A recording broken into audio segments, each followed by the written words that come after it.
Les détails qui font la taille, c'est notre thème. Dieu n'est pas content de notre taille. Il veut voir en nous la stature de son Fils unique. C'est ce que Paul nous dit en Éphésiens 4, 13. Jusqu'à ce que nous soyons tous parvenus à l'unité de la foi et de la connaissance du Fils de Dieu, à l'état d'homme fait à la mesure de la stature parfaite du Christ. Donc Dieu veut que nous ayons la taille spirituelle de son Fils.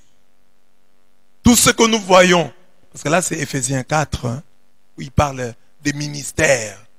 Donc les ministères, qui est des pasteurs, qui est des docteurs, qui est des évangélistes, tous les ministères, les prophètes, tout ce que nous avons comme ministère dans l'Église, c'est pour que nous puissions arriver, que cela nous aide à arriver à la stature, c'est-à-dire à la taille parfaite du Christ.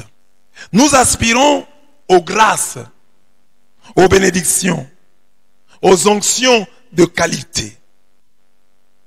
Mais nous négligeons des détails qui nous donnent la taille du Christ. Ce sont des détails aujourd'hui négligés dans le monde chrétien. Les chrétiens d'aujourd'hui focalisent plus leur attention sur les spectaculaires, tels que parler les langues des hommes et même celles des anges, et être ainsi une trompette claironnante et une cymbale bruyante. Aujourd'hui, le chrétien est content quand il est une trompette claironnante, quand il fait beaucoup de bruit. Notre église fait beaucoup de bruit. Les chrétiens sont satisfaits. Notre église fait du bruit. Nous parlons le langage des anges. Nous parlons le langage des hommes. Nous sommes des cymbales bruyantes. Les chrétiens sont contents.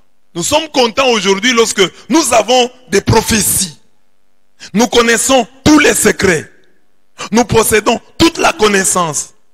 Lorsque nous avons la foi dans toute sa plénitude. Lorsque, grâce à cette foi, nous sommes capables de transporter les montagnes. Lorsque nous pouvons sacrifier tous nos biens. Lorsque nous pouvons sacrifier notre vie pour aider les autres. Nous sommes donc dans les spectaculaires. Alors qu'il y a des détails qui font la taille. Quand on nous a prêché l'évangile, les premiers moments, on insistait sur ces détails. Et nous avons cru que ceux qui prêchaient sur ces détails nous faisaient passer le temps. Qu'il fallait vite brûler les étapes et commencer à parler du spectaculaire, de l'onction, de la grâce, de la bénédiction, de Melchisédek, du don de bilocation. Il y aura un temps où vous verrez des chrétiens, tout en étant au Congo, on les voit en Afghanistan en train de prêcher. C'est bien. Mais est-ce que c'est ça qui est le plus fondamental dans la vie chrétienne? La Bible est très claire à ce sujet. Lisons. Si je parlais les langues des hommes et même celles des anges, mais sans avoir l'amour, je ne serais rien de plus qu'une trompette claironnante ou une cymbale bruyante. Si j'avais des prophéties, si je connaissais tous les secrets et si je possédais toute la connaissance, si j'avais même dans toute sa plénitude la foi jusqu'à transporter les montagnes, sans l'amour je ne serais rien. Si même je sacrifiais tous mes biens et jusqu'à ma vie pour aider les autres au point de pouvoir m'en vanter, sans l'amour cela ne me servirait de rien. 1 Corinthiens 13, 1 à 3. Dans 1 Corinthiens 13, 1 à 3, on montre que c'est l'amour qui est le détail qui fait la taille. Tu veux avoir la stature du Christ et l'amour. Parce que Jésus, c'est ça qu'il est venu nous enseigner, l'amour. Dieu nous aime. Jésus est l'amour incarné. Alors, tu veux être grand en Dieu, sois l'amour. Parce que Dieu est amour. Si tu as des difficultés à être l'amour, aie même l'amour. Si tu ne sais pas être l'amour, aie l'amour. Parce que Dieu est amour. Est-ce que les chrétiens tels que vous les voyez aujourd'hui, vous, quand vous regardez un chrétien qui parle à la télévision, qui prêche sur les réseaux sociaux, vous sentez vraiment qu'il veut nous transmettre l'amour? Vous sentez ça? Aujourd'hui, on ne sent pas ça. On voit que les préoccupations des chrétiens sont ailleurs. Ils nous ont désorientés. Nous sommes loin de l'essentiel. Et comme je le dis souvent, tout ce qui est dit sur l'amour ennuie aujourd'hui les chrétiens. Organiser une campagne avec comme thème l'amour du prochain, vous n'allez pas attirer beaucoup de gens. Les gens aiment les campagnes sur voilà la révélation de 70 sceaux. Si même il n'existe pas, mais si vous dites la révélation des choses cachées dans les 70 sceaux d'Abraham, les gens vont venir. Ils disent, c'est quoi? De quoi va-t-il parler? Mais quand on dit l'amour du prochain, ah, ça on connaît déjà. Est-ce que le problème c'est de connaître ou le problème c'est de pratiquer? Ici la Bible dit, tu peux parler, tu peux avoir la glossolalie, tu peux avoir la xénoglossie, mais si tu n'as pas l'amour, c'est rien. Tu n'es qu'une trompette claironnante. Tu n'es qu'une cymbale bruyante. Tu fais du bruit, mais tu n'as pas de fruit. Si tu prophétises, si tu connais tous les mystères, si tu possèdes toute la connaissance et que tu n'as pas l'amour, tu es zéro. Tout ce que tu fais est zéro. Est-ce que vous voyez les chrétiens vraiment se battre? Un chrétien allait à la montagne pour demander à Dieu l'amour. Un chrétien jeûnait pour recevoir de Dieu l'amour. Nous jeûnons pour avoir la puissance. Que Dieu me donne la puissance. Quand j'impose la main aux gens, que les gens tombent. Que Dieu me donne la puissance. Pour que quand je fais la main comme ça, le feu descend dans l'assemblée. Et pas pour l'amour. C'est que Jésus dit autrefois à Nicodème, il nous le dit également. Tu es le docteur d'Israël et tu ne sais pas ces choses. Nous voulons être des docteurs. Les docteurs, ce sont les prédicateurs. Ceux qui connaissent. Docere en latin, c'est enseigner. Les docteurs sont ceux qui enseignent. Quand on dit quelqu'un est docteur en histoire, c'est-à-dire il enseigne l'histoire. Docteur en médecine, il enseigne. Mais je ne sais pas par quel coup de magie, les docteurs, les médecins ont pris le nom de docteur. Ce qu'il dit, ce que Jésus dit autrefois à Nicodème, il nous le dit également. Tu es le docteur. C'est-à-dire, tu es un enseignant en Israël et tu ne sais pas ces choses. Tu enseignes. C'est-à-dire, nous tous aussi, comme chrétiens, nous sommes des enseignants. Parce que là où tu arrives, tu dois témoigner. Je suis un chrétien, tu parles aussi. On dit, ah, discutons sur la Trinité. Tu as un mot à dire. Discutons sur ceci. Tu as un mot à dire. Donc, les chrétiens font le docteur, veulent enseigner. Mais Jésus dit à Nicodème, Nicodème, toi tu es enseignant, mais tu ignores ces rudiments. Je te dis qu'il faut d'abord renaître, il faut naître de nouveau. Et tu me demandes, vais-je rentrer encore dans le ventre de ma mère pour... Mais tu es docteur, tu es un enseignant, tu ignores ça. Et beaucoup de chrétiens, nous sommes à ce niveau-là. Nous sommes des enseignants, mais nous ignorons des choses élémentaires. Avant d'être docteur, avant d'être enseignant, il y a donc des choses à maîtriser préalablement. On peut comprendre dès lors cet avertissement de Jacques 3:1. Mes frères, qu'il n'y ait pas parmi vous un grand nombre de docteurs, un grand nombre de personnes qui se mettent à enseigner, car vous savez que nous serons jugés plus sévèrement. Nous serons jugés plus sévèrement, nous qui enseignons. Parce que l'enseignant doit connaître des détails. L'enseignant sait que à l'école maternelle, voilà ce qu'on enseigne. À l'école primaire, voilà ce qu'on enseigne. À l'université, on peut faire ça. Mais si tu ne sais pas, tu es enseignant, tu peux commencer avec les gens, tu vas avec eux à l'université, alors qu'ils sont encore à l'école maternelle. Tu leur dis des choses qui peuvent les perdre. Nous tous, quand nous étions enfants, il y a des choses, des questions que nous posions aux parents et ils nous répondaient d'une certaine manière. quand nous avons grandi, on a commencé à nous répondre d'une autre manière. Même en classe, quand on disait 1 moins 3, 1 moins 3 à l'école maternelle, ça ne va pas. C'est ça, non? Mais après, on commence à calculer. Mais on nous disait que ça ne va pas. L'enseignant a compris que non, ce n'est pas son niveau. Si vous commencez maintenant à lui expliquer, maintenant, moins 2, l'enfant risque de devenir fou. Dites-lui d'abord, ça ne va pas. C'est impossible. Après, vous expliquerez. Quand il va grandir. L'enfant vient d'où? Maman, tu es parti payer l'enfant. Ah, je suis allé payer l'enfant au marché. C'est après. Donc, ne soyons pas nombreux à être docteurs. Ayez peur de prêcher l'évangile. Ayez peur d'enseigner l'évangile. Vous pouvez vous contenter de donner votre témoignage. Et non d'enseigner. Vous pouvez vous contenter de témoigner. Témoigner, c'est dire, Dieu m'aime. Venez à la prière. Il nous aime. Il va nous montrer son amour. Prions, mes frères. Mais pas prendre des sujets comme, toi, tu commences à prêcher, oh, la Trinité.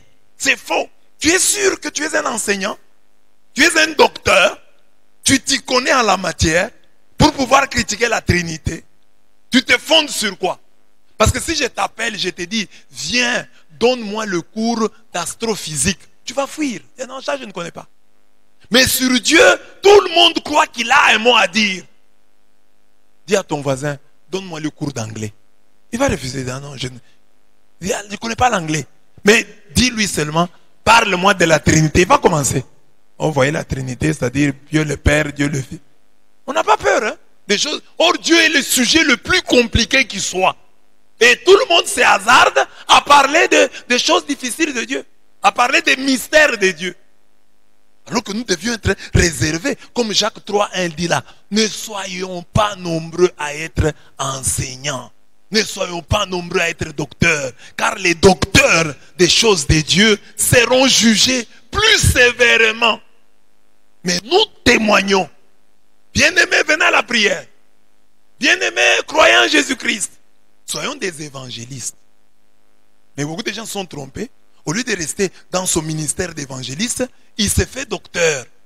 Évangéliste, toi tu dis, croyant en Jésus-Christ, tu fais tout pour que les gens croient. Quand ils croient, tu les amènes au docteur. Alors c'est le docteur qui doit leur expliquer. On devait savoir, celui-ci est évangéliste. Il est très fort pour gagner les âmes. Ah, c'est un évangéliste. Ah, celui-ci, il sait garder les âmes. C'est un pasteur.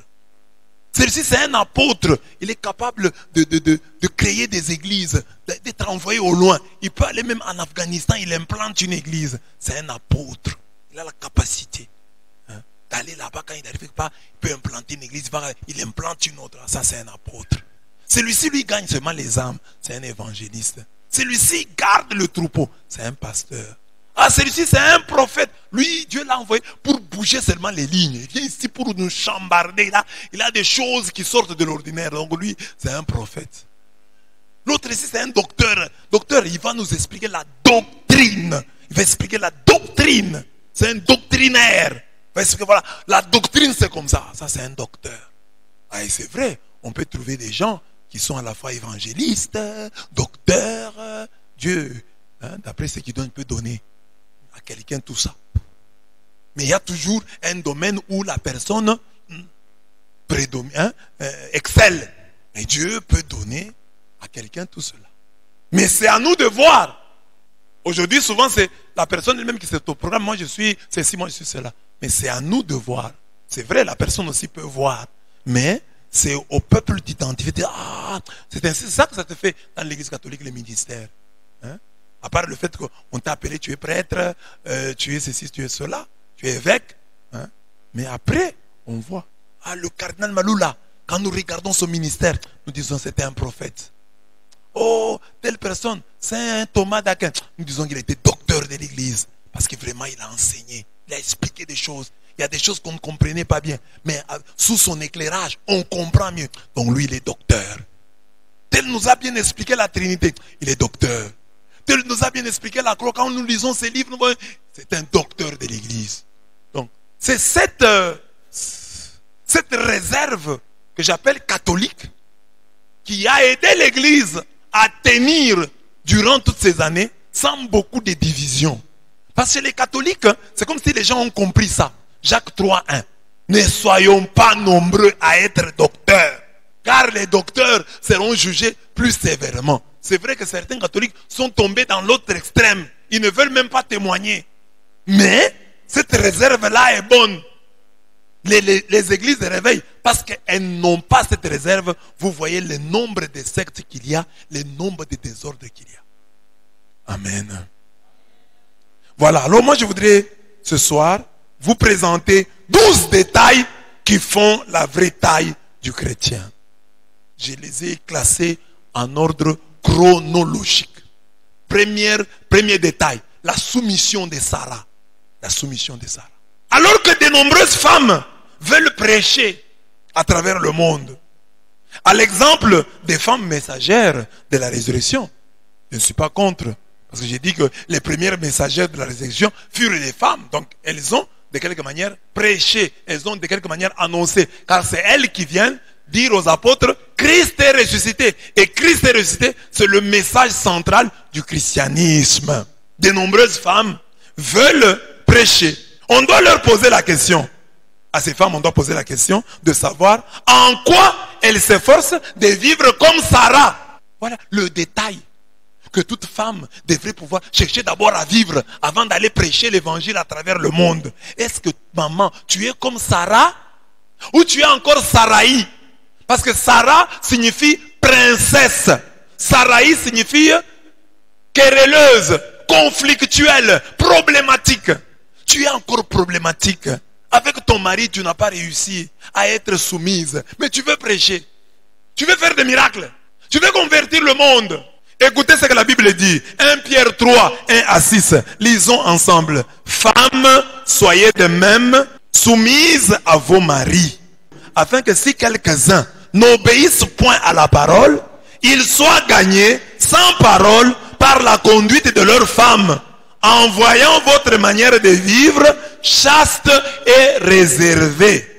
Ayez non cette parure extérieure qui consiste dans les cheveux tressés, les ornements d'or ou les habits qu'on rêvait, mais la parure intérieure est cachée dans le cœur, la pureté incorruptible d'un esprit doux et paisible, qui est d'un grand prix devant Dieu. Ainsi séparées autrefois les saintes femmes qui espéraient en Dieu, soumises à leur mari, comme Sarah qui obéissait à Abraham et l'appelait son Seigneur. C'est d'elle que vous êtes devenues les filles, en faisant ce qui est bien, sans vous laisser troubler par aucune crainte. Est-ce qu'une femme peut prier, dire à Dieu, Seigneur, rends-moi respectueuse vis-à-vis de mon mari? C'est une prière. La femme peut dire, oh Dieu, fais descendre l'onction, fais descendre la puissance. Oh Seigneur, que je découvre les sorciers qu'il y a ici. Parce que la femme peut prier pour que Dieu donne-moi le respect. Les jeunes filles, Seigneur, quand je serai mariée, donne-moi de respecter mon mari. Que je sois une femme soumise. Je pense que dans une assemblée, si on demande aux femmes, priez pour que Dieu vous donne la soumission. Certains ne vont même pas prier. Non, moi je ne peux pas me soumettre à l'homme. La femme doit vouloir, Seigneur, rends-moi soumise à mon mari. Donne-moi du respect pour mon mari. Enseigne-moi à respecter mon mari. C'est aussi une préoccupation. De la même manière que tu demandes la guérison, la bénédiction, l'argent, c'est pas quoi? L'amour que mon mari m'aime. Que mon mari m'aime par-dessus tout. De la même manière que tu demandes l'amour à Dieu pour que ton mari t'aime, qu'il n'aille pas chercher d'autres femmes, qu'il te soit fidèle. De la même manière, tu vas demander à Dieu, Dieu, ta parole me demande d'être soumise à mon mari. Donne-moi, fais descendre sur moi l'esprit de soumission, que je sois soumise à mon mari. Parce que la Bible dit, si les femmes sont soumises, elles vont évangéliser en silence par leur comportement. Il y a des femmes qui se plaignent. Mon mari ne vient pas à la prière. Mon mari n'aime pas la prière. Mais demande-toi, maman, est-ce que toi-même là, tu donnes à ton mari un bel exemple? Parce que la Bible dit, si les maris ne sont pas convaincus par les prédications des abbés, des prêtres, des pasteurs, ils peuvent être convaincus par le comportement de leur femme. Quand le comportement de leur femme sera rempli de respect et de chasteté. C'est ce que la Bible dit. Ils soient gagnés sans parole par la conduite de leur femme en voyant votre manière de vivre chaste et réservée. Que les soucis des femmes ne soient pas seulement leur parure, parce que les femmes ont déjà demandé à Dieu, Seigneur, je n'ai pas de mèches, je n'ai pas de plantes, je n'ai pas d'habits, je manque de chaussures. Dis non, ne vous arrêtez pas seulement à ça, apparence extérieure, mais tâchez à revêtir, à habiller l'homme intérieur, la femme intérieure, de l'habiller de quoi? De pureté, d'esprit doux et paisible. La parure intérieure est cachée dans le cœur. La pureté incorruptible d'un esprit doux. Oh Seigneur, que je sois douce. Je ne suis pas douce dans ma manière de parler, dans ma manière de répondre à mon mari. Je manque la douceur. Je suis douce seulement quand mon mari doit me donner l'argent. Là, je suis douce. Une fois qu'il a donné l'argent, je perds ma douceur. Ma douceur est liée à la demande de l'argent. Douce et paisible. Je ne crée pas de conflits dans ma maison. S'il y a des conflits dans ma maison, je n'en suis pas la source. Moi, dans ma maison, je suis sèmeuse de joie, de paix. S'il y a la paix maintenant dans la maison, là, c'est grâce à moi. Parce qu'avec ce que le mari a fait là, je devais créer la guerre. Mais j'ai dit, je calme les choses. Parce qu'il y a une femme, je dis ça souvent ici, beaucoup de femmes veulent avoir raison. Et parce qu'elles veulent avoir raison, elles perdent la paix. Entre la raison et la paix, maman, tu veux gagner quoi? Non, je veux la paix. Je préfère perdre la raison, perdre la victoire, mais garder la paix. Que je vive bien avec mon mari. Parce que tant que nous vivons en désaccord, ça me fait mal à moi et à lui aussi ça lui fait mal. Ça nous rend malades. Les conflits nous rendent malades. Alors je vais éviter les conflits. Ça, je peux laisser passer. Je peux me taire. Je ne vais pas en mourir. Ça doit nous préoccuper. Au même titre que notre habillement, notre santé. Oh Seigneur, je suis malade. De la même manière que la soumission, le respect à ton mari te préoccupe, toi femme qui chante pour Dieu, toi femme qui témoigne, qui est catéchiste, qui est ceci ou cela, qui a telle responsabilité dans l'église. Que la soumission à ton mari, que le respect à ton mari te préoccupe. Beaucoup d'hommes et de femmes qui veulent recevoir de Dieu un ministère sont encore des querelleurs, Saraï, et ont du mal à avoir l'esprit de Sarah, princesse. Un prince, une princesse ne se perd pas dans les petits conflits de rien du tout. Et non, ça je laisse. Je peux laisser passer. Parce que ce n'est pas digne de mon rang. Mais Saraï, c'est la querelleuse. Alors, vous verrez beaucoup de chrétiens aujourd'hui, ils ont l'esprit de Saraï, sont des querelleurs. Prenons un exemple. Publie seulement quelque chose, par exemple, sur Jésus-Christ. Une chose, quand tu publies, tu dis, ici, nous serons tous unanimes. Mais tu verras toujours un chrétien venir chercher des problèmes là. Même quand tu dis quelque chose de bien. C'est comme maintenant, là, j'ai regardé, j'ai publié une vidéo, quelqu'un voit les titres. Il suit peut-être l'enseignement. Il a vu que l'enseignement est bon. Dans les commentaires, au lieu de dire Amen, au lieu de dire c'est bien, il dit, c'est ça les chrétiens d'aujourd'hui. Quelle est l'heure? Il dit, encore faut-il savoir que c'est Dieu qui vous a choisi selon les Écritures. C'est ça les chrétiens aujourd'hui. L'évangélisation a réussi. Moi, j'étais conflictuel. Maintenant, avec l'évangile, oh, je ne suis plus là. Je n'ai même plus envie. Je trouve que c'est dégoûtant de me retrouver dans des... Oh, on a cité qui? Tel. Oh, c'est toi qui as dit. Non, moi, quand j'avais dit, je n'avais pas dit dans ce sens-là. J'avais dit dans l'autre. Et oh, on te cite dans Dieu. Il est allé dire là-bas. Il est allé dire là-bas. C'est ça la vie chrétienne. Bien des serviteurs de Dieu prennent au sérieux cette parole de l'Écriture. Repousse les discussions, lisons ensemble. Repousse les discussions folles et inutiles, sachant qu'elles font naître des querelles. Or, il ne faut pas qu'un serviteur du Seigneur ait des querelles.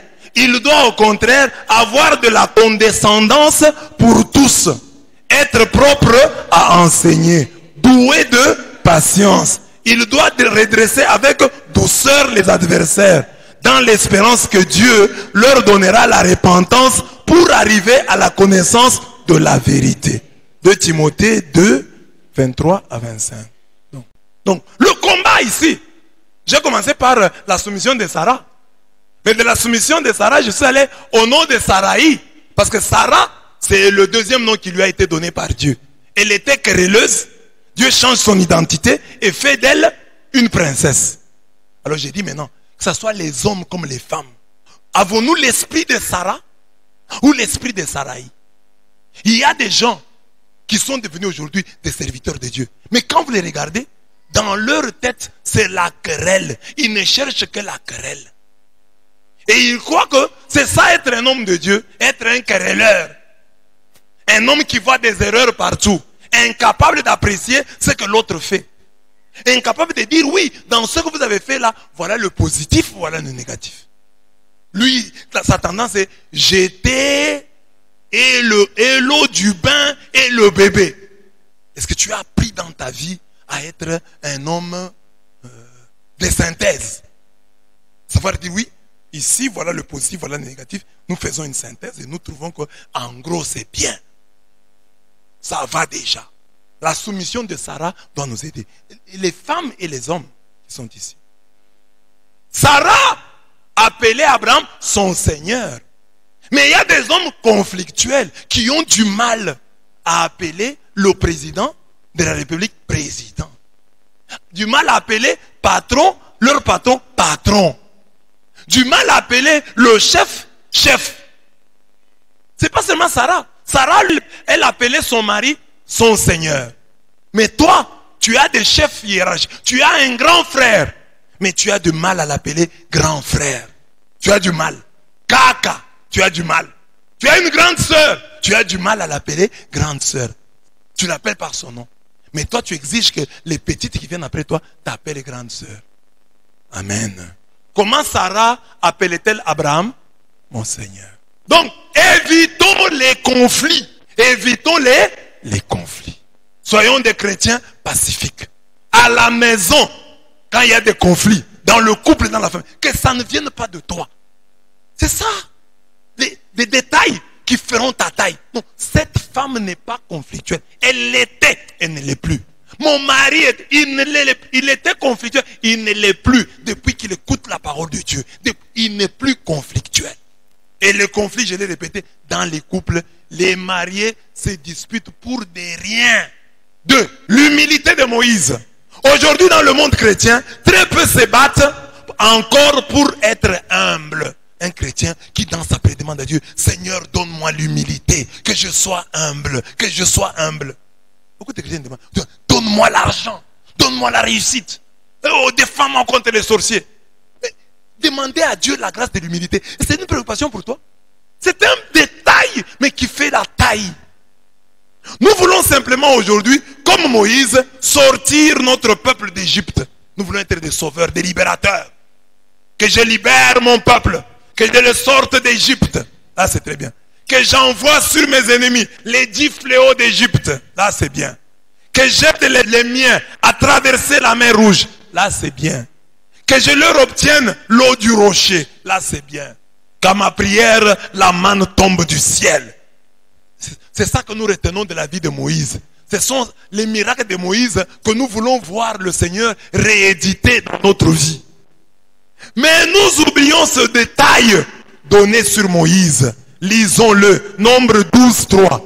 Or, Moïse était très humble. L'homme le plus humble que la terre ait porté. L'homme le plus humble de la terre. Ça devait être ça les ambitions des chrétiens. Dieu, donne-moi l'humilité. Parce que j'ai des sentiments d'orgueil en moi. Donne-moi l'humilité qui précède la gloire.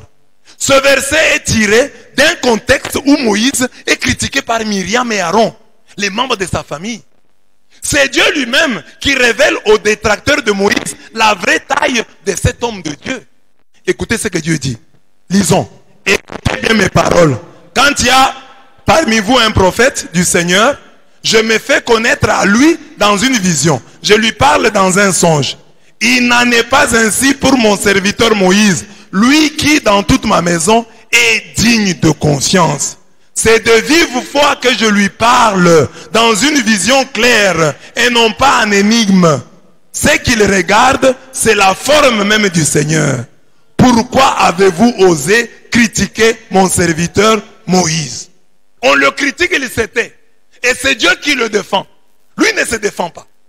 Oh, il a pris une femme couchite, une femme noire. Ce n'est pas normal. Comment Moïse peut faire ça? Mais Moïse se tait. Il ne répond pas. Et Dieu le défend. Il convoque Myriam. Il convoque Aaron. Il dit, Aaron, Myriam, vous pensez que Moïse c'est un prophète comme tous les autres prophètes? Aux autres prophètes, je parle à travers les visions, à travers les songes.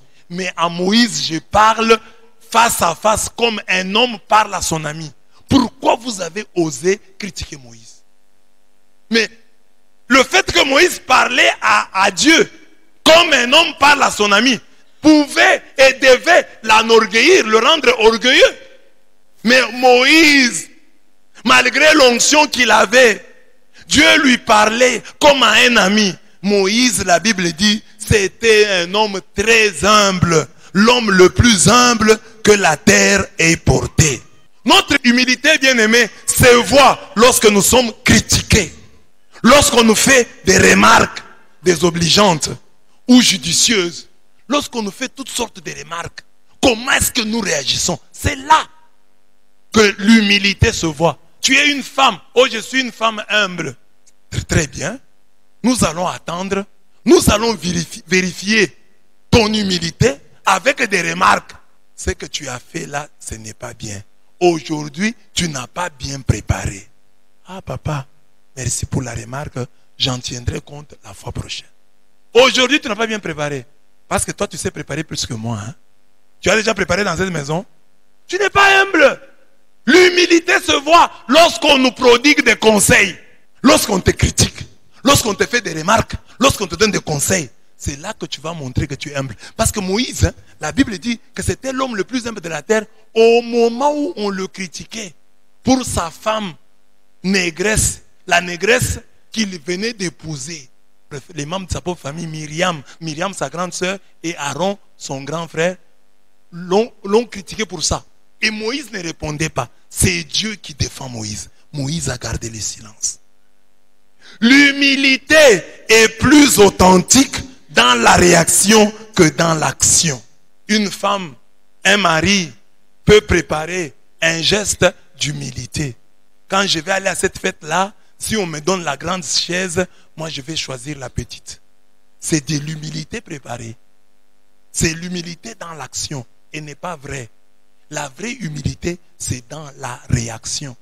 Quand tu n'as pas préparé, tu es venu tout bonnement, croyant qu'ils vont te donner la meilleure place et ils ne te la donnent pas. Comment tu vas réagir? Toi, tu t'attendais à ceci, à un accueil chaleureux, on t'accueille mal. Comment? L'humilité se verra à ce moment-là.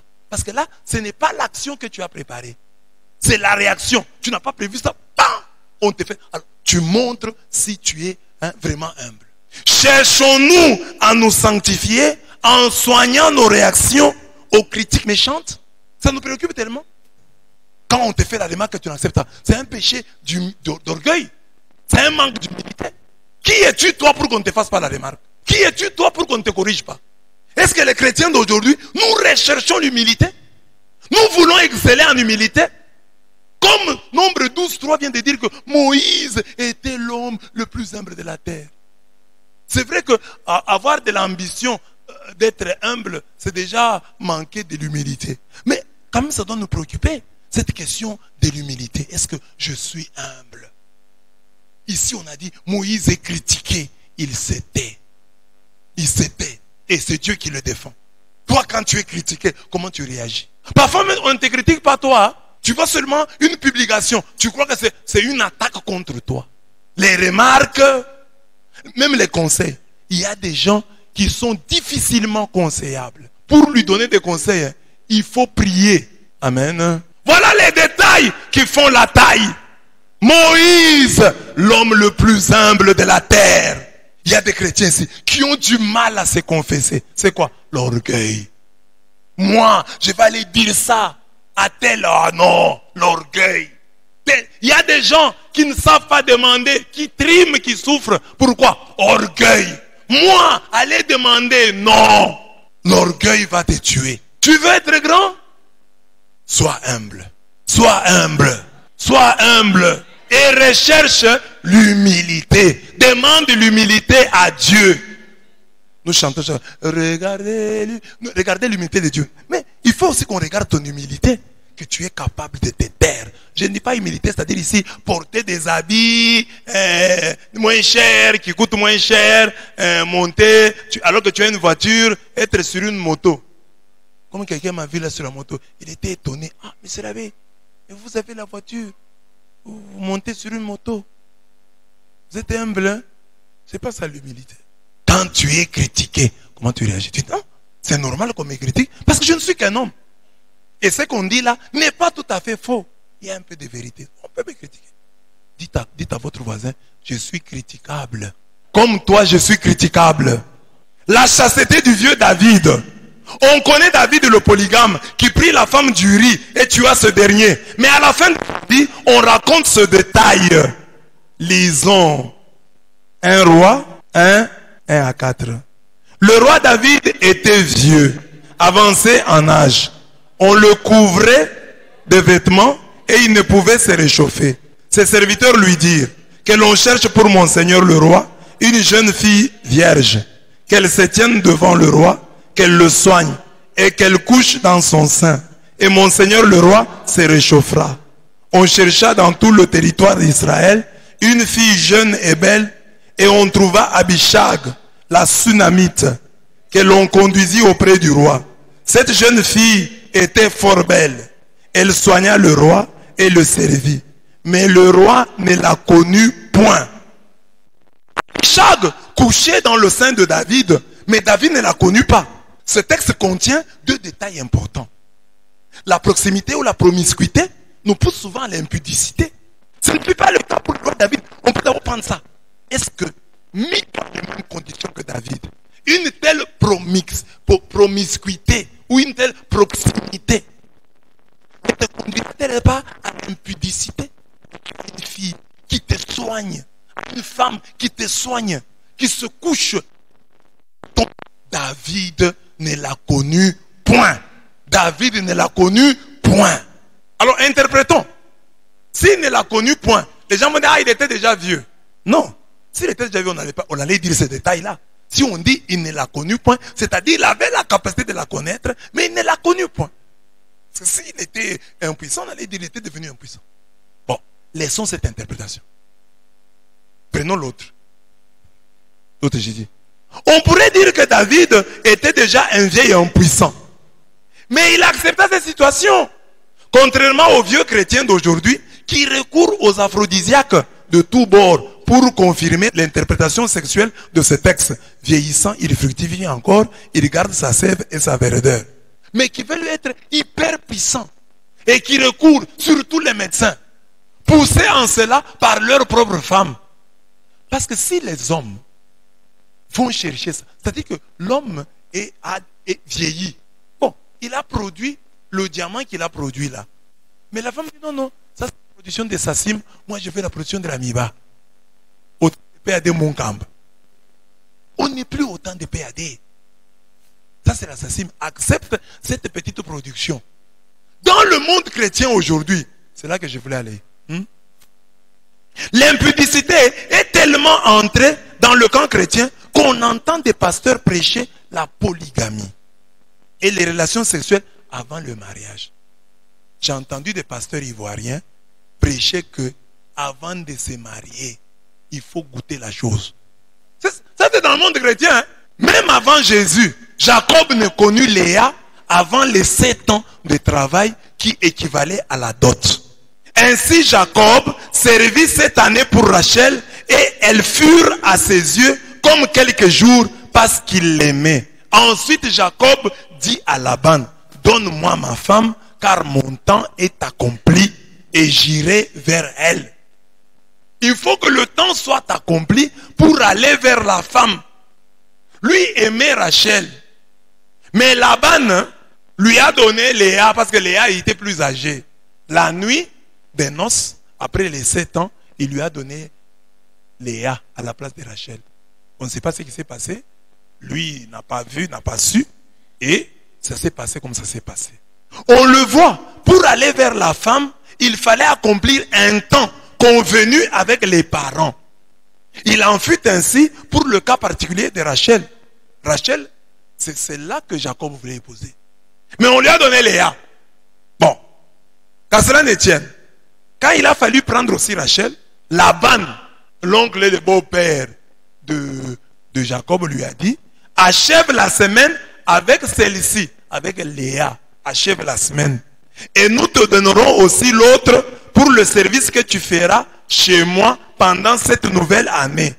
Jacob fit ainsi et il acheva la semaine avec Léa. Puis Laban lui donna pour femme Rachel, la fille. Donc même ici, il y a quand même une semaine. Même si la dot est intervenue après, parce qu'en réalité, il avait déjà donné la dot de Rachel. Mais on lui avait mis Léa à la place de Rachel. Nous disons quoi? Avec les pédophilies, homosexualité enregistrées et justifiées parmi nous, on peut dire sur nous ce que Paul dit autrefois sur les Corinthiens. Qu'est-ce qu'il a dit? On entend dire généralement qu'il y a parmi vous de l'impudicité et une impudicité telle qu'elle ne se rencontre pas même chez les païens. David, un homme de l'Ancien Testament, une femme, une belle femme, une fille vierge, couche sur son sein. Et la Bible dit, David ne l'a connu pas. Si vous dites que David était déjà vieux, il était devenu impuissant, je peux alors dire, mais pourquoi la Bible ne dit pas que, ayant vu la beauté de cette femme, il alla chercher des produits aphrodisiaques, des plantes, pour pouvoir assouvir sa soif. Il avait un certain âge, et plus son âge avançait, plus son cœur s'est détaché de ces choses-là. C'était un polygame. Il avait même pris la femme d'autrui. Mais avec l'âge, son cœur s'est détaché de plus en plus de ses appétits sexuels. On doit poser la même question sur les papas de notre église. Est-ce que papa vous battez encore en disant, je suis en train de grandir. J'avais 40 ans, j'en ai 42, j'en ai 43. Mes appétits sexuels vont en diminuant ou en augmentant. Je suis plus libéré sexuellement aujourd'hui ou plus esclave du sexe qu'avant. Je pensais même qu'en me mariant, je serais maintenant bien. Mais je me suis marié, je vois toujours que j'ai des envies. J'ai envie les femmes d'autrui, j'ai envie les enfants d'autrui. Essaye de grandir ici. Bats-toi. Je veux grandir sur ce point. C'est un détail, mais qui me donnera de la taille. Et c'est une préoccupation? Un garçon qui prie à Dieu, Seigneur, je ne veux pas. Même embrasser une fille d'autrui, je ne veux pas. Si je ne peux pas l'épouser, je ne peux pas lui demander de m'embrasser. Mais vous verrez un homme pareil, une fille pareille, demander à Dieu de grandes grâces. Fais de moi comme tu as fait avec Moïse. Mais fais de moi comme tu as fait avec David. Mais regarde. La repentance de Tamar. Violée par Amnon, son demi-frère. Tamar regrettant amèrement ce qui lui était arrivé involontairement, se comportant ainsi. Tamar a été violée. Mais ayant pris conscience, elle a pris conscience qu'elle avait été violée. Qu'est-ce qu'elle fait? Elle avait une tunique de plusieurs couleurs. Car c'était le vêtement que portaient les filles du roi, aussi longtemps qu'elles étaient vierges. Le serviteur d'Amnon l'a mis dehors et ferma la porte après elle. Tamar répandit de la cendre sur sa tête et déchira sa tunique bigarrée. Elle mit la main sur sa tête et s'en alla en poussant des cris. 2 Samuel 13, 18 à 19. Dans nos milieux, il y a des hommes et des femmes ayant perdu leur virginité ou même leur chasteté, mais qui parlent et se comportent comme des saints. En perdant la virginité, on a beaucoup perdu. On doit être humble et éprouver de la honte. Malheur à ceux qui appellent le mal bien et le bien mal, qui changent les ténèbres en lumière et la lumière en ténèbres, qui changent l'amertume en douceur et la douceur en amertume. Isaïe 5, 20. Donc, Tamar a été violée. Elle a perdu involontairement sa virginité. Mais elle déchire la tunique de vierge qu'elle portait. Elle prend la cendre, elle se met sur la tête et elle part en pleurant. Je ne suis plus vierge, je ne suis plus vierge, je ne suis plus vierge. Elle a honte parce qu'elle a été déviergée, involontairement. Mais on a des filles aujourd'hui, des garçons aujourd'hui, qui sont dans la même situation. Bon, eux, la différence c'est que eux, ce sont des viergés eux-mêmes. Je précise là, il y a toujours des garçons qui disent les garçons sont chastes, les filles sont vierges. Non. Et les garçons et les filles, on parle de virginité. La chasteté, c'est l'état de celui qui peut avoir déjà perdu la virginité et qui prend la décision de se garder chaste. La virginité, c'est lui qui n'a jamais eu de relations sexuelles avec une femme, avec un homme. Donc un garçon peut être aussi vierge. Mais le langage courant parle plutôt de puceau. On dit le garçon, la fille est déviergée, le garçon est dépucelé. Parce que c'était un puceau. Mais un vierge aussi, on peut employer. La virginité n'est pas que féminine. Même les garçons doivent se battre pour demeurer vierges. Alors, quand tu as déjà perdu cette virginité, tu dois être humble. Tu dois revoir tes ambitions à la baisse. Tu ne dois pas te comporter comme une fille vierge, comme un garçon vierge. Est-ce que pour les chrétiens, c'est une préoccupation? Donc, il y a des gens, tu es un jeune chrétien, tu n'es plus vierge toi-même. Tu as déjà été chez une prostituée. Est-ce que dans le monde chrétien, vous les jeunes ici, vous les papas, c'est encore une préoccupation? Ah, je veux me marier vierge, un garçon.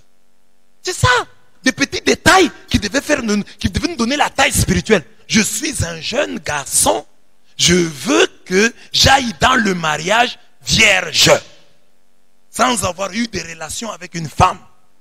Je vais aller dans le mariage vierge, sans avoir eu de relations avec un homme. Je me garde pour pour mon Diego Cao, l'homme qui découvrira l'embouchure du fleuve moi-même. La paternité responsable de Job. Au lieu, ce sont des petits détails. On dit que Job, quand ses enfants, j'ai déjà dit ça plusieurs fois, organisaient des fêtes. À la fin de chaque fête, Job appelait ses enfants les purifier et offrait pour chaque enfant un holocauste. Donc, vous voyez, vous les enfants, vous allez à une fête. Quand vous rentrez, votre papa vous dit, mes enfants, à cette fête-là, vous devez avoir commis des péchés. Venez ici, je vous purifie. Donc, le papa prenait de l'eau et faisait des aspersions ou des ablutions à ses enfants. Un rite purificateur. Pour que les enfants, qui étaient déjà d'un certain âge, se soumettent à un tel rite, il fallait que ces enfants croient au Dieu de leurs parents, au Dieu de leur papa. Est-ce que papa, toi qui es chrétien aujourd'hui, tu veux que Dieu te bénisse? Est-ce que tu es encore capable aujourd'hui de bénir tes enfants, de les soumettre à un rituel de purification? Et tes enfants vont obéir. Quand ils sont petits, ils vont encore obéir. Mais quand ils grandissent, ils vont découvrir, papa c'est un aventurier, papa a déjà une autre femme, papa fait ceci, papa s'enivre. Et maintenant, il fait ça dans son ivresse là. Ce n'est pas tout. Offrez pour chacun de ses enfants un holocauste. Et la Bible dit, il avait l'habitude. On dit, ainsi faisait Job chaque fois. Job 1,5. C'est un petit détail, mais qui montre que cet homme avait d'abord une paternité responsable. Il y a des gens qui veulent à l'église avoir des engagements. Mais Dieu, à travers Job, dit, mais est-ce que tu es déjà le papa spirituel de tes propres enfants biologiques avant de vouloir devenir le papa spirituel des chrétiens, des fidèles de Dieu? Sois d'abord le papa spirituel, la maman spirituelle de tes enfants biologiques. Soumets-les à un rituel de purification comme Job le faisait. Et offre pour eux un holocauste. Pas une fois, mais que ça soit ton habitude. C'est un détail qui t'élève, un détail qui te donne la taille spirituelle. ce papa, cette maman est préoccupé de la santé spirituelle de ses enfants. Regarde quand ses enfants reviennent de la fête, c'est qu'elle fait, c'est qu'il fait. Regarde quelle offrande, quel prix il donne à ses enfants. Chaque enfant, pour chaque enfant, il offrait un holocauste à Dieu. Mais toi, tu es père de famille, tu veux des responsabilités dans l'église, tu en as même. Tu contestes parce que la responsabilité a été donnée à tel et tel autre. Mais toi, comme père biologique de tes propres enfants, tu es incapable d'organiser une prière et de convaincre tes enfants à y être présents. À travers cette offrande, je montre que mon enfant a du prix. C'est la même chose avec l'offrande. Est-ce que nous avons des parents ici? J'ai déjà prêché sur Job 1,5 plusieurs fois. Combien de parents chaque fois aussi ont l'habitude de donner l'offrande pour leurs enfants? Combien de jeunes ici qui veulent avoir des enfants, de temps en temps se souviennent, j'aurai aussi des enfants, je vais faire une offrande à Dieu pour les enfants que j'aurai. Il faut qu'il y ait une neuvaine et que je dise, donnez une offrande pour vos enfants. La prière de Daniel. Nous voulons des grandes choses. Oh, Daniel a été jeté dans la fosse aux lions. Les lions ne lui ont rien fait. Nous connaissons ce texte, Daniel 6, 2 à 5. Mais comment est-ce que Daniel a été jeté dans la fosse aux lions? Il excellait. Il était supérieur aux autres. Les autres sont devenus jaloux de lui. Et ils voulaient lui faire du mal. Ils ont dit, Daniel, on ne peut pas l'avoir. Si on le met sur son chemin des femmes, il ne va pas tomber dans l'impudicité. Il ne va pas tomber dans le vol. Daniel a un point faible, c'est la prière. Disons au roi de décréter l'interdiction d'adresser la prière à un Dieu quelconque, sinon à Nabuchodonosor, sinon au roi. Il savait que s'ils interdisent la prière, là Daniel va tomber parce que Daniel aime beaucoup la prière. C'était un haut fonctionnaire. Il travaillait à la cour du roi. Mais ses ennemis savaient que sa faiblesse, c'était la prière. Il ne manquait pas à sa prière. Elle dit, pour l'avoir, disons au roi d'interdire la prière. Comme il aime la prière, il va prier, on va l'accuser, on va le jeter en prison pour ça. Et c'est ce qu'ils firent. Et le texte de Daniel 6, 10 à 11 dit que Daniel, dès qu'on a pris le décret, il est allé à l'étage. Il avait construit une maison avec un plan de prière à l'intérieur. Donc, une fenêtre ouverte, tournée vers Jérusalem. Et c'est là que 3 fois par jour, il priait. Et la Bible dit, il priait et il louait son Dieu comme il le faisait auparavant. C'était son habitude. Il avait une profonde vie de prière. Il y a des chrétiens qui demandent à Dieu l'élévation, qui demandent à Dieu l'onction, qui demandent à Dieu la bénédiction, qui demandent à Dieu des voyages. Oh Dieu, accorde-moi la grâce d'un voyage missionnaire. Mais ici, respectez seulement leurs heures de prière. Je prie le matin, je prie à midi, je prie la nuit, je me réveille à 2 heures, je prie. Ils ne respectent pas. Ce sont ces détails qui feront ta grandeur. Ce sont ces détails qui feront ta taille spirituelle, qui te donneront la stature du Christ. Si des jeunes peuvent dire, Monsieur l'abbé, ça fait 5 ans, je respecte toujours mon alliance de prière. Le matin, je me réveille à 4 heures, je prie. De 4 heures à 5 heures. À 5 heures, je commence à m'apprêter. Je viens à la messe. Ça fait 5 ans que je fais ça. Je dors à 21 heures. Mais avant de dormir, de 20 heures, je prie. Je dors à 22 heures. À 21 heures, je commence ma prière. J'ai une veillée le 3e mercredi du mois. Je passe la nuit à prier Dieu. Tu as des choses comme ça? Ces détails-là, tu les as? Tu as une alliance de prière avec Dieu? Et puis après tu t'interroges, oh non, j'ai prié. Toi tu pries seulement ici. Quand tu pries ici, Dieu sait pourquoi tu es là. Dieu sait. Tu es là pour la bonne forme. Tu es là pour entonner un chant. Tu es là pour filmer. Parce que tu es caméraman. Si tu n'étais pas caméraman, peut-être tu ne viendrais pas. Si tu n'étais pas technicien, peut-être tu ne viendrais pas. Si tu n'étais pas chanteur, tu n'allais pas venir. Mais la vérité de ta prière, c'est celle que tu fais quand tu es seul. Moi, je peux prier avec vous ici parce que je suis prêtre. Je suis bien obligé de prier avec vous. On m'a nommé ici. Et c'est mon travail, c'est mon métier. Mais la vérité de ma prière, c'est celle que je fais quand vous n'êtes pas là. Demande à ton voisin, quelle prière fais-tu quand nous ne sommes pas là? Amen. Amen. C'est ça les détails qui te donnent la taille spirituelle. Tu fais des grandes choses. Commence par ça. Tu es docteur. Tu veux être docteur. Tu ignores ces choses. Tes meilleures prières, c'est celles que tu fais ici. À part ici, tu n'as pas de vie de prière. Vendredi, journée de prière des jeunes. Après cette prière, tu ne vas plus prier. Donc dès qu'on rentre, tu es fatigué, tu te mets sur la chaise, tu manges, tu bois, tu t'endors jusqu'au petit matin. Journée de prière des jeunes. Journée de prière des jeunes. Tu ne sais pas prier le vendredi après.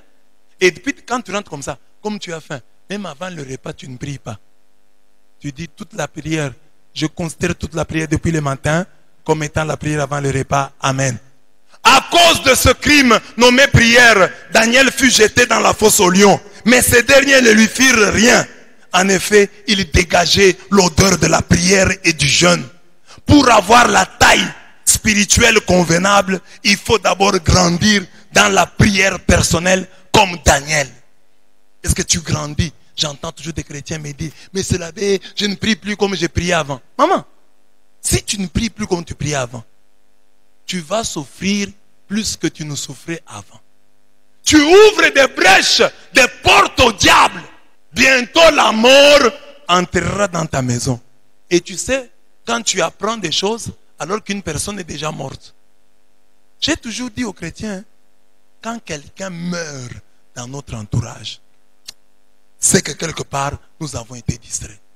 Parce que Dieu parle toujours. Je l'ai dit souvent ici à l'église. Hein. Et les gens ont déjà compris. Ils viennent me dire, monsieur l'abbé, j'ai rêvé ceci. Quand les gens rêvent, je ne veux pas. Connaissant le peu de foi de beaucoup de gens, je ne dis pas à la personne qu'on t'a vu mort. Je viens, je dis seulement à l'église. Et moi-même, je vous sensibilise pour que nous prions pour ça.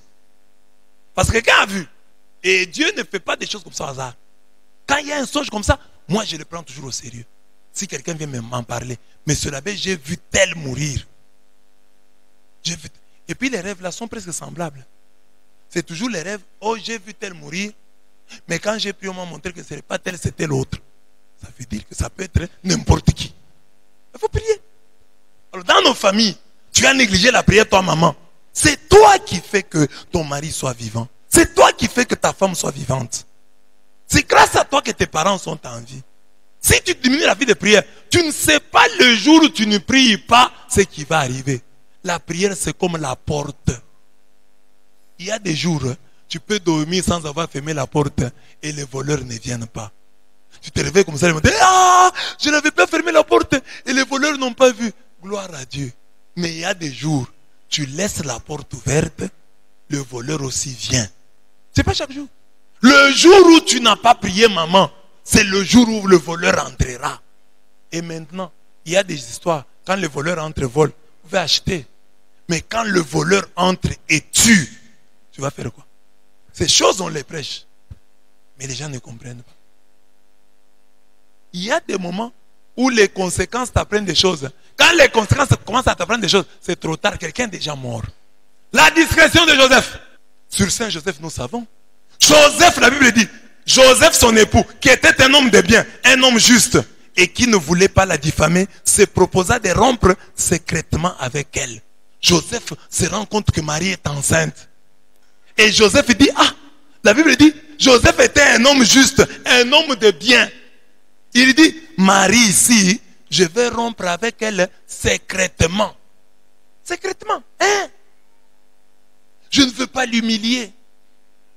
Je vais garder. Alors que la Bible disait que dès que tu as une femme qui n'est plus vierge, et Marie n'était pas que non vierge, elle était déjà enceinte. Et Joseph la cache, dit, on va se séparer secrètement, sans bruit. Alors que Deutéronome 22, 20 à 21 dit que si on trouve une jeune fille sans les signes de la virginité, on doit la faire sortir à l'entrée de la maison de son père et les gens de la ville la lapideront. Elle mourra parce qu'elle a fait une chose honteuse en Israël en se prostituant dans la maison de son père. C'est ainsi que tu ôteras le mal du milieu de toi. Connaissant Deutéronome 22, 20 à 21, Joseph devait dénoncer Marie pour qu'elle soit lapidée. Mais il refusa de le faire. Il viola cette loi pour sauver sa fiancée. Combien de chrétiens renoncent-ils à leur droit de dénoncer simplement pour sauver, pour ne pas diffamer? Nous autres, nous dénonçons nos frères et sœurs, même lorsque nous n'avons ni le droit ni les preuves pour le faire. Chez nous, ce sont des calomnies, des médisances, des caricatures, des soupçons qui créent des accusations, des représailles, des attitudes automatiques de rejet. Quand je soupçonne quelqu'un d'être occultiste, d'être voleur, d'être impudique, d'être sorcier, je le soupçonne, mais il l'est déjà. Alors que je ne fais que le soupçonner, je n'ai pas de preuves. Nous oublions souvent que Jésus, notre maître, a été traité de sataniste, d'occultiste. Lui, le Verbe incarné, la parole faite chair. La vraie taille spirituelle loge dans les détails nommés silence, discrétion, réserve, objectivité. Combien de chrétiens nous cherchons les qualités de Joseph? J'ai vu ça, c'est vrai, je l'ai vu. Je n'en parle pas pour sauver cette personne. Tu peux toujours dire, je ne vais pas en parler à tel, mais j'en parlerai à mon mari. Mais j'ai vu une maman ici à l'église, elle m'a donné un bon témoignage. Elle a une bonne, la bonne a volé, elle l'a attrapée. Mais elle ne veut pas que son mari sache. Elle veut se séparer de cette bonne à l'amiable. Je ne veux pas que mon mari sache. Donc, ce témoignage de cette maman-là, voilà l'esprit chrétien. Quand tu deviens comme Joseph, ma femme est enceinte.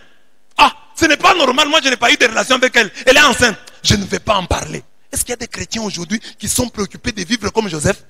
Ça les préoccupe que je peux voir une erreur chez mon frère, mais je n'en parlerai à personne. Que mon cœur soit un océan de secrets. Je garde aussi ça. Je ne veux pas en parler. C'est un mal. J'ai été témoin, j'ai assisté, mais je n'en parlerai jamais. J'irai avec ça jusque dans ma tombe. Il y en a combien qui sont comme ça? C'est ça des petits détails qui font ta grandeur. Regardez Joseph, il est grand pour ça. Il avait les versets de la Bible qui devaient le pousser. Mais la Bible, c'était un homme juste, c'était un homme de bien. Il dit, je ne vais pas dénoncer. Marie, on a quand même bien vécu avec elle. Si ça lui est arrivé, ça peut être une erreur. C'est un faux pas qu'elle a fait. Ça lui est arrivé. Je laisse. Je viole même la parole de Dieu là. Je ne veux pas dénoncer Marie. Et c'est quand il pense à ça que l'ange vient lui dire, cette grossesse vient du Saint-Esprit. Avant l'ange, avant le Saint-Esprit, il avait déjà une bonne décision, une décision de préserver Marie de la honte, de ne pas humilier Marie. Mais il y a des hommes ici, il n'a que des soupçons. Sa femme tombe malade. Et lui il dit, comme elle tombe malade, elle n'arrive pas à guérir, c'est qu'elle s'est méconduite. Lui, c'est que la vie, c'est la maladie.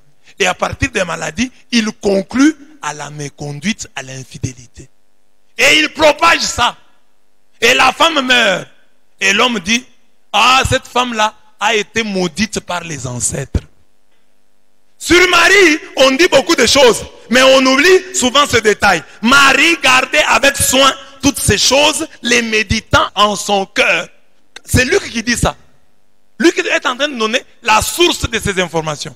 De qui reçoit-il les informations sur l'enfance de Jésus? Il dit, Marie gardait toutes ces choses. C'est-à-dire, je les ai apprises auprès de Marie ou auprès de ceux qui étaient avec Marie. C'est eux qui nous ont rapporté parce que Marie gardait ces choses et les conservait dans son cœur. Nous devons écouter comme écoute un disciple. Marie a écouté la parole l'a rendue grosse et l'a mis au monde le salut, le sauveur du monde. Marie n'avait pas des oreilles incirconcises. Marie, Dieu disait une chose et elle comprenait deux choses. Marie avait des oreilles pour comprendre. Et celui qui écoute la parole comme Marie dit à son âme, bénis le Seigneur, ô mon âme, n'oublie aucun de ses bienfaits. Psaume 103, 2. 9. La soumission de l'enfant Jésus. Encore tout petit, Jésus le Sauveur est sage.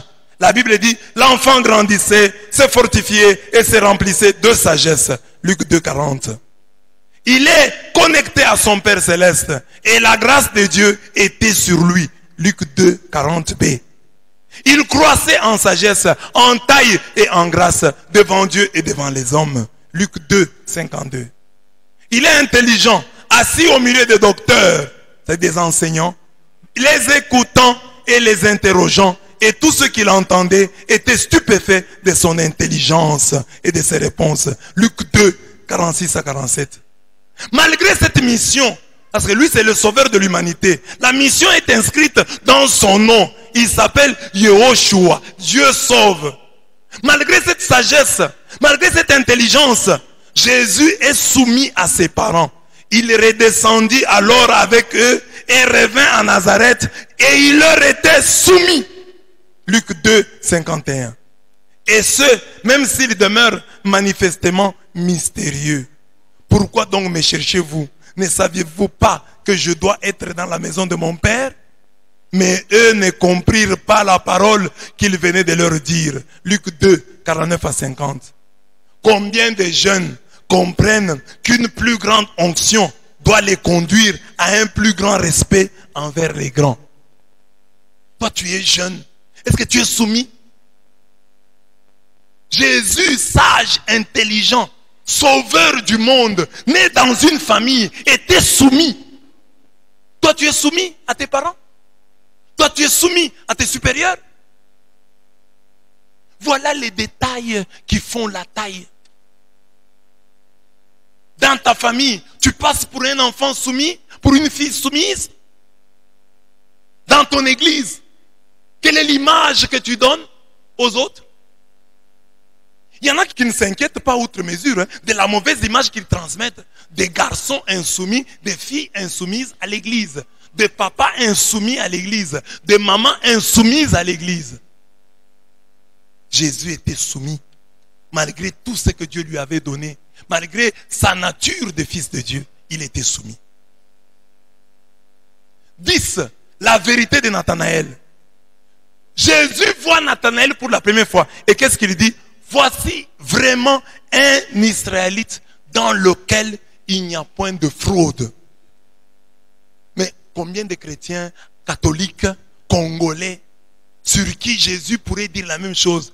Voilà un Congolais qui ne sait pas mentir. Il ne sait même pas mentir au téléphone. Il dit la vérité. Mais les chrétiens d'aujourd'hui, ils trompent tellement. Dans les faux témoignages, ils sont là. On peut même fabriquer un témoignage. On fabrique des témoignages. Hein. Cette maman est guérie alors que c'est faux. Comme j'ai vu un comédien là, qui disait qu'il est allé dans une église. Il arrive dans une église. Un pasteur dit, toi aujourd'hui tu vas marcher. Aujourd'hui tu vas marcher. Lui regarde le monsieur qui était devant là, il le connaît. Le monsieur a l'habitude de marcher. Donc le monsieur s'était entendu avec le pasteur pour qu'il joue à l'handicapé. Aujourd'hui, tu vas marcher. Lui, il dit, c'est qui? Ce monsieur, il marche, non? Et à l'église, le monsieur s'est mis debout. Il a marché, les gens ont acclamé. Oh, il a marché! Bon. Il a dit, mais moi, je connais ce monsieur, il marche toujours, non?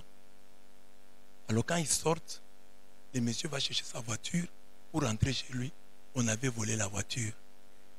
Alors le comédien dit, c'est là que j'ai compris que le pasteur avait raison. Il avait marché ce jour-là parce que sa voiture avait été volée.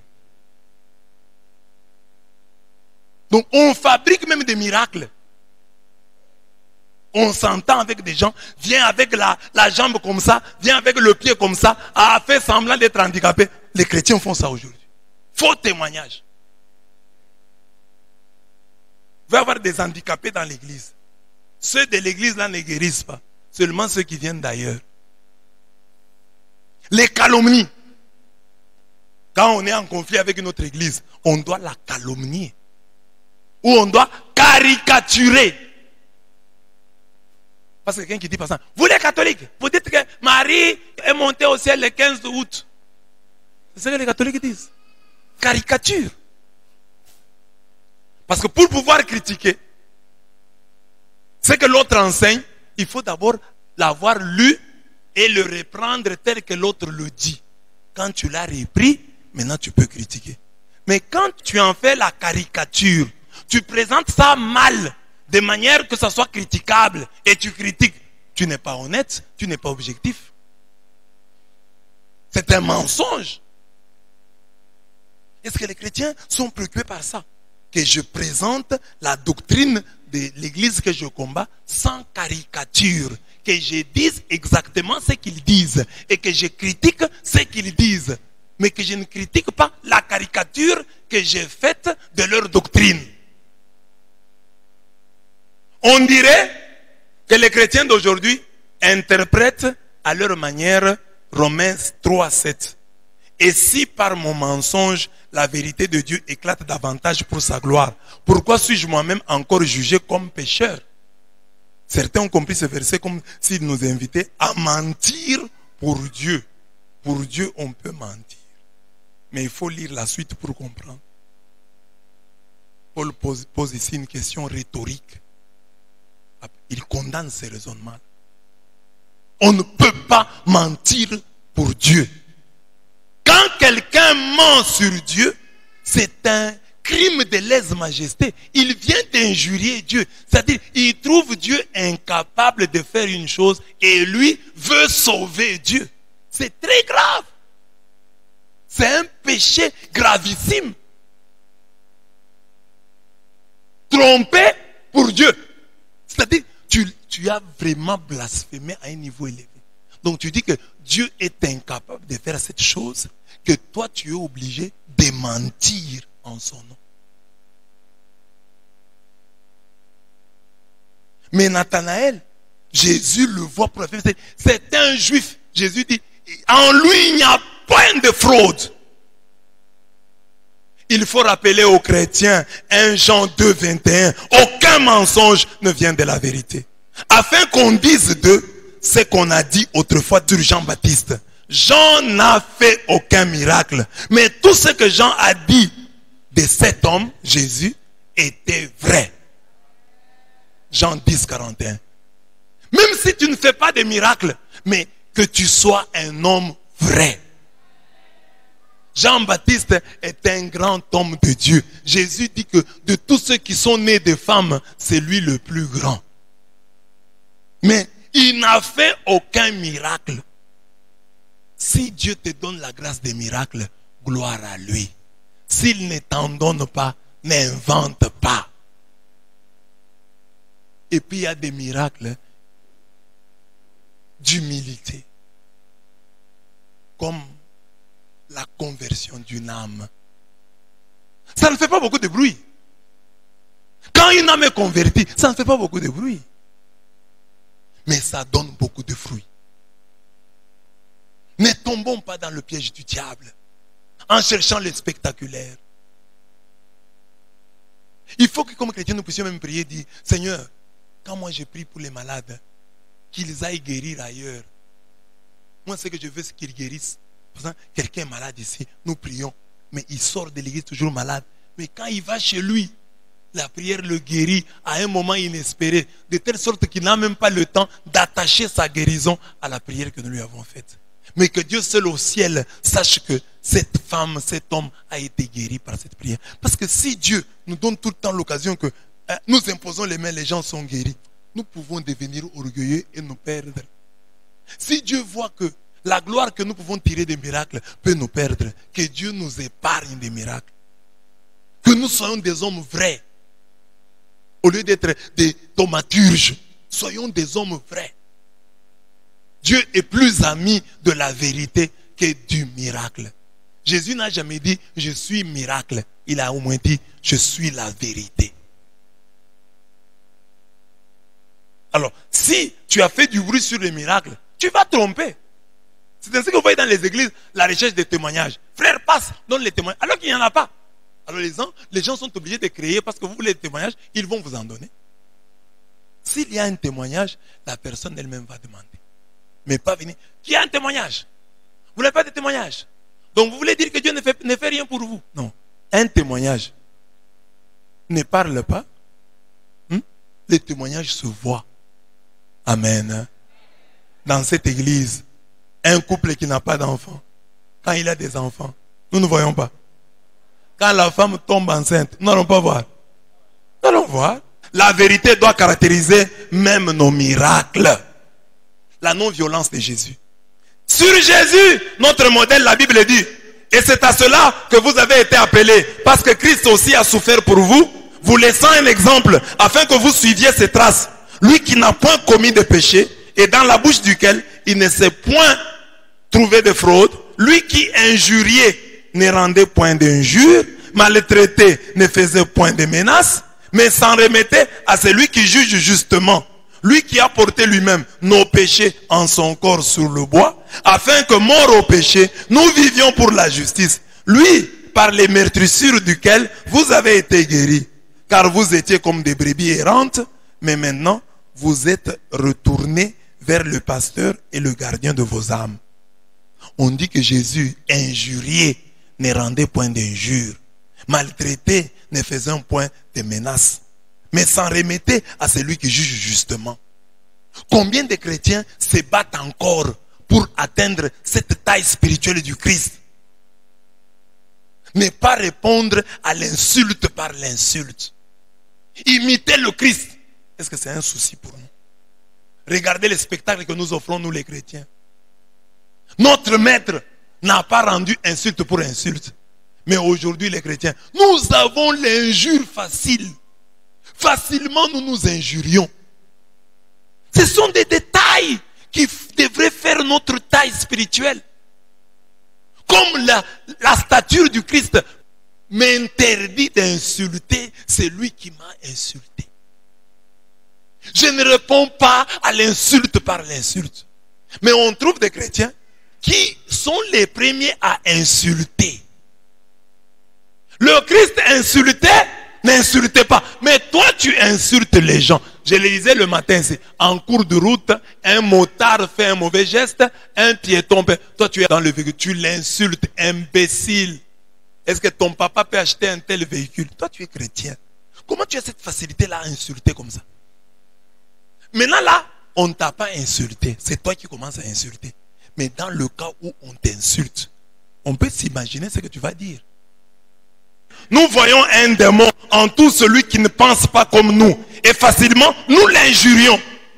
Mais la Bible nous enseigne autre chose. Lisons. Ces hommes, entraînés par leur rêverie, suivent pareillement leur chair, méprisent l'autorité et injurient les gloires. Vous trouverez un chrétien qui injurie la Vierge Marie, la mère de son Sauveur. Et qui se fâche quand on injurie sa mère. Ils injurient les gloires. Tu as le culot d'injurier un pasteur, un évêque, un cardinal. Tu l'injuries. Il est plus âgé que toi. La Bible te demande de respecter tout celui qui a des cheveux blancs. Mais toi, tu ne regardes pas. Les chrétiens d'aujourd'hui, ça ne leur dit rien. Ils sont plus préoccupés par la prospérité, par les miracles, par la puissance, par le message du temps de la fin, par qui ira en enfer et par qui ira au ciel. Mais les histoires de respect, cet homme a des cheveux blancs, je dois le respecter. Non, c'est un démon. Je ne lui manque pas de respect, je lui dis la vérité. C'est comme ça que les chrétiens aujourd'hui réagissent. Le Christ insulté, lui avait le droit, parce qu'en tant que créateur, il a le droit de nous insulter, non? Mais lui n'a pas insulté. Continuons le texte. Or, l'archange Michel, lorsqu'il contestait avec le diable et lui disputait le corps de Moïse, n'osa pas porter contre lui un jugement injurieux. Mais il dit que le Seigneur te réprime. Eux, au contraire, ils parlent d'une manière injurieuse de ceux qu'ils ignorent. On dit que l'archange Michel, lorsqu'il s'est disputé le corps de Moïse avec le diable, ne l'a pas injurié. L'archange Michel est bien éduqué par Dieu. Il est respectueux. Il n'a pas injurié le diable. Mais toi, tu injuries ton frère, alors que tu n'es pas sûr que c'est le diable. Tu n'es pas sûr. Mais l'archange Michel, qui savait bien que celui qui est devant moi, qui veut prendre le corps de Moïse ici, c'est le diable. L'archange Michel ne l'a pas injurié. Il dit que Dieu s'occupe de toi. Que Dieu lui-même te punisse. Moi, je ne vais rien dire. Mais les chrétiens d'aujourd'hui, tu trouveras un garçon de 16 ans. Parce que, dit-il, il a donné sa vie à Jésus. Il devient arrogant. Il parle à son père sans respect. Parce que le Jésus qui lui a été enseigné, c'est un Jésus irrespectueux. Or, nous avons vu que Jésus lui-même était soumis à ses parents. Quel évangile nous prêchons aujourd'hui? Est-ce que les chrétiens sont préoccupés aujourd'hui à dire, je veux passer une journée sans injurier? Comme j'ai eu ce témoignage d'une fille qui est même décédée. Elle m'a donné son témoignage. Elle dit, monsieur l'abbé, notre maman ne nous a jamais injuriés. Est-ce que c'est une préoccupation pour les mamans, les parents? Dire je suis un chrétien, même mes enfants, je ne veux pas les injurier. Même le diable doit témoigner de notre bonne éducation reçue du Père Céleste.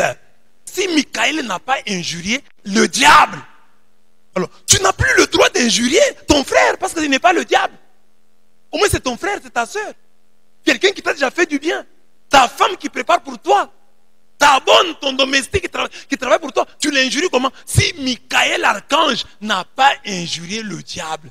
S'il y a quelqu'un d'injuriable, d'insultable, c'est le diable. Mais Michael ne l'a pas injurié. Alors, tu n'as plus le droit d'injurier personne. Enfin, le pardon d'Étienne. Nous connaissons dans quelles conditions mourut Étienne. Et il lapidait Étienne, qui priait et qui disait, Seigneur Jésus, reçois mon esprit. Puis s'étant mis à genoux, il s'écria d'une voix forte, Seigneur, ne leur impute pas ce péché. Et après ces paroles, il s'endormit. Acte 7, 59 à 60. Le premier martyr chrétien mourut en demandant, comme Jésus, pardon pour ses bourreaux. Père, pardonne-leur, car ils ne savent pas ce qu'ils font. Luc 23, 34. Les chrétiens d'aujourd'hui ont du mal à se pardonner pour des peccadilles. Sauront-ils se pardonner pour des meurtres, pour des homicides? Nous voulons avoir des ailes pour aller loin. Commençons par avoir les racines qui nous permettent de tenir en place. J'irai loin avec Dieu. Est-ce que tu as des racines?